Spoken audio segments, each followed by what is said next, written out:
So we have actually a lot of questions for you. We thought we were going to come up with our own questions, but we decided in the Denver metal community we're very passionate about our music, and especially you guys, because you are like the forefront of this like melodic death, black metal. And we decided to go to the fans and all of us and actually bring questions to you. So we're gonna ask a few questions, but we really want you to speak your mind because we, as musicians ourselves, we really understand that we're just human beings, and people forget that we're all flesh and blood, and we all bleed the same. And it's odd because when you go on tour, you get this idea like, yes, I'm a rock star, and people, thousands of people will like pay us here in Denver, pay thousands of dollars just to see you guys. But in reality, we're humans, and we all have share the same passion. So one question I had is a priest from Milner Kindred, and what he wanted to ask you was, with your lyrics and with your writing, do you have a set of beliefs, or is this kind of something that you were culturally raised into, being the Viking and the pagan and the sat through? So is this something that really speaks to you, or is it just kind of expressing your culture and bringing that forward? That is a good question. As a lyrics writer, of course, my roots, they affect, because Of course, yeah. the way I see the world. And, but for me, it's more like personal thing. I write from the real world, and I try to find the metaphors that fit Ensiferum's mentality in a way. So kind of like it almost like speaking for the band and everybody, because when you write lyrics, when you're a musician, you kind of don't want to be that guy and just write your own beliefs in your songs. So it's like, is it a collaborative effort, or is it just kind of what you really feel is deep? Well, like I said, it's mostly personal, but of course I show the lyrics to others, and if they say okay, usually they say. They're like, okay, we're good. Let's just send it up. Yeah, and I like, not to explain them too much, because like in art in general, I think there's no right or wrong interpretation. So it's kind of an artistic front. And we also noticed that you like to do yoga. Yes. Is this correct? How did you get into it, and why? I think I got it in 2008. We had a pagan fest in Europe, and then we came straight to States, which meant like over 2 months in a row in a bus. And I really noticed that my back is it's aching. I was like, shit, I really had to do something. Old. Yeah, exactly. And somehow, one good friend of mine introduced me to yoga, because I'm an open-minded person. You don't lose anything if you try something once. Yes. And I really like that, the mentality of the thing, just to focus on this moment. It's actually a really good guideline for life in general. And it worked for me, maybe not for everyone, but that's how I got into it, and I try to do it every day. Well, last few months I haven't done it so much, but today I did also. And especially before shows. You're like, I need to center. Yeah. Yes. But it's obviously been positive. A lot of people say, he's lost a lot of weight. And, a lot of people say, well, it's don't be a jerk, like having a lot of weight to carry around. That's okay. Don't be biased. But he really has lost a lot of weight, and he seems fit and healthy. Has this affected your mind? Like, how is this mentally and spiritually kind of centered you? Like, has it affected the way you feel about yourself now and your playing, or is it a little different? Well, there's nothing spiritual in yoga for me. It's only exercise. So a lot of people like to say it's spiritual, and it's like, no, I'm just taking care of my body. So. Yeah, exactly. It's just exercise that works for me. Yeah, of course. And because the whole thing is concentrating on your breathing, so it can focus your mind to this moment. So of course that if you keep doing that, it alters your mind, because our brain, can modify it. And it's kind of cool. So There's a term called neuroplasticity in art. Yeah. I don't know if you know. Understand this. Yeah, so it's. Has this affected your playing? I mean, has it made you a better musician? I mean, it's weird to ask, but has this affected your playing, or? In a way, yes, because it helps you focus. So yes, and during the show, you just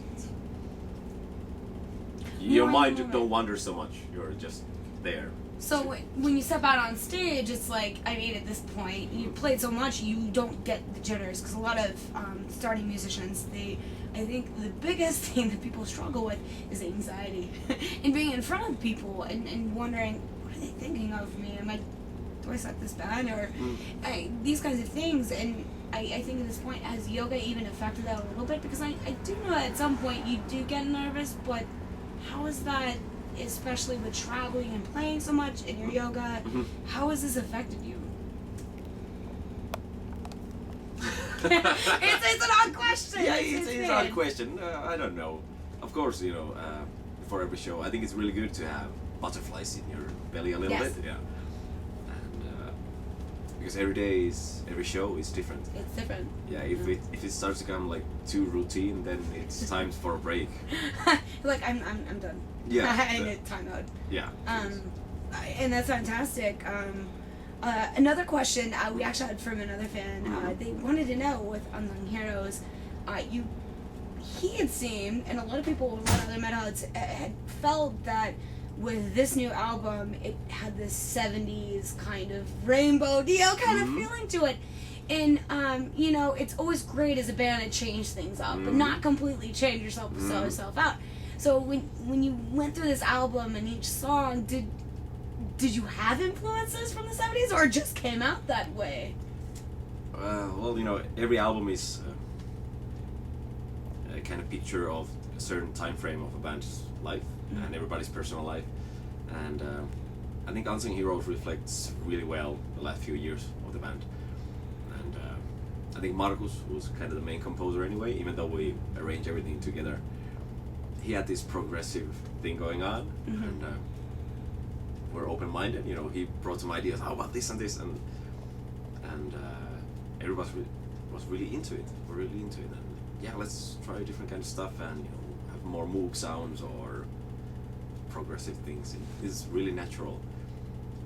But that was something we did on Unsung Heroes, and let's see, the next album is gonna be something different. It might be maybe some Iron Maiden influences. Yeah, Who knows? Yeah, we actually have pretty much stuff for the next album already. So that's really good for fans. I'm pretty sure everybody that's watching this is like, So what we wanted to do, because I understand interviews get tedious, and they ask you, well, how do you feel about this album, blah blah. So what we really wanted to do for you, because as fans, we cherish you guys. I mean, you really, and for a lot of musicians, you're somebody for us to look up to. And I know it's an odd thing to kind of. Yeah, it's kind of odd, but a lot of fans really want to know from the basis of you're a human being, you're flesh and blood, and we want to let you speak your mind and not what we want to ask you. So a good question would be, is there anything that you want to know from us as fans? And if you want to get down to the nitty gritty, we could do Denver. Do you have questions to ask about us Denver metalheads? Anything goes. You can ask about our drinking problems. It doesn't really matter. Yeah, that is a tough one, because of course there's like a million questions. Because exactly, and we have to boil down just one question. And you're like, just I don't even know. I mean, you can ask 4. It doesn't matter. Amy's got plentiful camera. You said you had like 8 hours. I think we have like, I don't know. 110 minutes. Just all right. But we've been to Texas, so the battery's probably low. We're like, crap. Please screw this up. That's a really good question, because like today we had this meet and greet thing. I think it's really nice to meet fans, and many are like, oh, you're so down to earth. I think it's really good for the fans to notice, like you said, we're all flesh and blood. Exactly. Personally, I don't like the mentality of rock and roll star mentality at all. It's more like for like Whitesnake and hair metals. Trash a hotel. Yeah, I don't, might be. I don't know. But still, the question from our fans. I really need to think about this. I'm boggling your brain. I knew it. Next I'd boggle your question. Yeah, brain. because if I only had like Great. one question for all the fans, it's. And it's like, what do you think of our music? Because I really do understand that. So. Yeah, I think I would like to ask more personal. Like each fan. Yes. Every and each fan. Yeah. And that's okay. Because that at least shows that you are very thoughtful of your fans. Because we all know that music comes from the heart. And we play for our music. And it's just an expression of ourselves, just like an artist who paints. We necessarily don't do it for ourselves, but we do it for, the world that we live in, to express ourselves. So it can be tough when it's like people who like your stuff and you're like, number one, people like my stuff, that's odd. And then number two, I can see where it gets confusing because it's like, well, do you want me to ask every person? There's just a huge genre of people, and yeah, I can totally get it, and I think that alone, like, maybe one day you can get back to it, but yeah, I can definitely see that. I'm trying to do some other questions, some really good ones, but I don't want to mess you up because I know you're short on time. I know No it's rush at odd. all. How did you originally, from my position, as for a resident rock star, we like to support female musicians because yes, there are a few of us, but we're pretty epic. Regardless from different bands like Arcona, who you guys got to tour with, who I and many women really look up to because she gives that idea you don't have to slap on makeup, you just be you and be brutal and be amazing. With a female in your band, how do you really feel about that? I mean, is it almost like you see her as an equal? Because I feel like the metal community sometimes does this split thing. It's like, oh, it's a chick in a band. That's hot. But as an evolving community, we kind of all see each other as equals. It's like fantastic musician. Yes. Anyway, I find that view really strange that men and women are unequal. So. And it does happen in the United States, unfortunately. I don't get it. It's we're all human beings. Period. What is some advice you could give? Obviously, in America, we tend to kind of separate it. People do separate it, and it's very frustrating. What is the best advice you can give these female musicians who feel like we're outcasts, that we always have to be in terms like sexualized? And what is the best advice that you can give us? As a man, it's kind of difficult. No, I don't know. Well, yeah. Or just musicians in general. Yeah, just musicians in general. Just be yourself. Don't try to overdo your feminine sides either, because I think that also might boost up the thing. Just be yourself, whatever feels natural. Like Emmy in our band, she's definitely one of the guys. If you It makes sense. Yeah. Yes. Sometimes it feels like she has the biggest balls in the band. Yes, we do, and sometimes we have to carry them on our chest, and that's the only difference. You carry them here, we carry them up here. Another question we had from a fan. He wanted to know what is the best advice you can give aspiring musicians or musicians in getting kind of deep into this business, and not so much business because it can't be a business. It's horrible. I don't like it. But what is the best advice you could give when it comes to building yourself as a musician and really reaching out to your fans and being true to yourself? I know it sounds really cliche, but to just be honest. Because the moment you start listening and thinking about what other people want and what they expect from you, then you're totally on the wrong path. You just have to believe in your own music and your own art in general. If every artist would listen to the other people, then they wouldn't get anything done because you can't please everyone. I think like every band, if you think about their first albums, it's all started from they were like teenagers pretty much, young and guys and girls just writing music that they like. That was the origin of the band. I think people should be try to be connected to that inner kid in a way. Inner child. It's Inner like, child, grow up, but not really. Yeah, but- It's like do your thing to make Yeah, but it work. it's getting difficult, you know, the moment you get more into this business side and you have more obligations. Of course, you feel like you're torn to a different direction, but that's where it's, you know, shit. I'm sorry, I haven't spoken English for a week. So It's I feel okay. like an idiot. I understand. I speak 10 languages, and some people are like, "Oh, you speak Japanese?" I'm like, "Yeah." And like, speak it. I'm like, Yeah. I don't remember. Sorry. What I got I keep forgetting all the No, it's expressions. okay. So anyway, that's the point when you really have to focus what you're doing. That's and forget everything else. Just focus on your art. You aren't being artist and kind of separating the idea that rock star and all these things and having a tour bus, which couldn't be a great thing, but at the It's same part time of the it can be. business. Exactly, it unfortunately can become a business, but by staying true to yourself, it works out. So, one absolute question that Mhm. don't mean take your time. A lot of people want to know, what is your greatest accomplishment as a band? Number one, and two, as an individual. I know Marcus would say, you know, the moments when they signed the first record deal. Of course, that was, I believe it was a really great experience.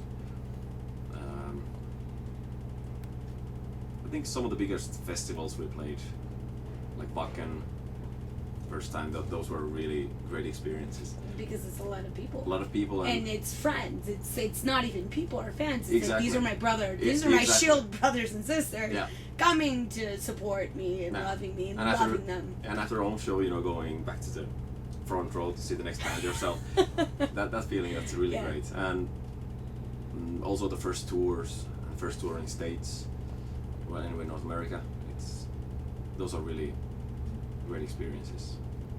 And of course, I mean that's a huge thing, especially as a musician. And the feeling when you finish an album, when You're like, oh, it's done. it's not- done. When you're there and the mastering has finished, it's like it's here. Because it's almost like, wow, I can have my life back. Yeah. Because you spend so many hours in the studio and you know, being a Yeah. musician or And it's picky. in the back of your head all the time. You're thinking about it all the time. So.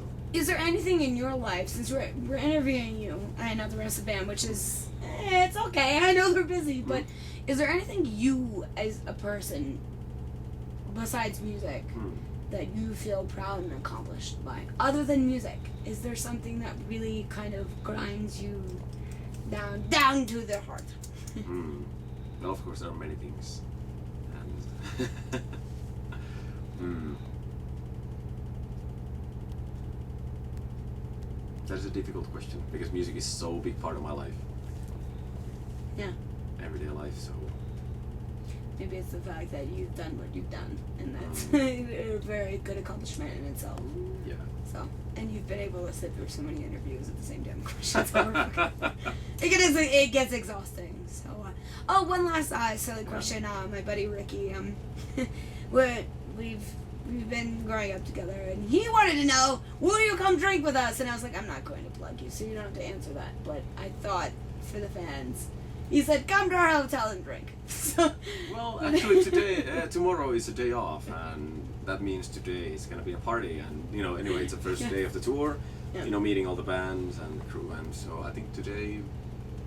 would be a good day for that. Yeah, it's a fine day to get wet. Connecting people. Yes, vodka connecting people. Making good friends.